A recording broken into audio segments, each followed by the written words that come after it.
Yes, I mean, I think that, for Australia to be refusing at this point to really get on a war footing is, well, it's madness. I mean, the safety and the security of Australia is imperative for the United States' uh, goal to keep a free and open Indo-Pacific.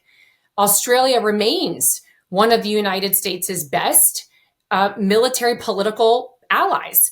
And we are moving into an incredibly dangerous period where everything that Australia does, South Korea, Japan, everything that those democracies of the West in that region do must be to convince the Chinese Communist Party that it would be a mistake to act aggressively against Taiwan. I mean, talk about a Chinese people. They're ethnically Chinese, but they're a free and open society, and they want to be Taiwanese, and they don't want to be part of the Chinese Communist Party. And I think that we should have solidarity with them because of that, and also because of the geopolitical importance of ensuring that the Chinese Communist Party cannot project power beyond Taiwan and push the United States out, as we are the primary security guarantor of our allies in that region as well. And we provide an extended nuclear deterrent to our allies in that region. And I think that will be completely undermined if we permit China to take Taiwan by force.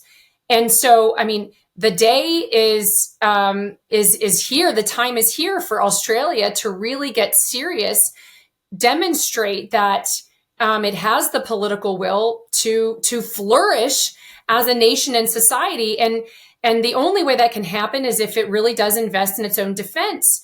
And, I just remind people, it's almost like we've forgotten the COVID pandemic and how China, the Chinese Communist Party, abused and mistreated the Australian people and the Australian government, because the Australian government had the audacity to demand that responsible nations pursue the origins of the coronavirus and to figure out the origins and where the cause was, and the Chinese communists' behavior in basically spreading the virus and not acting as a responsible power.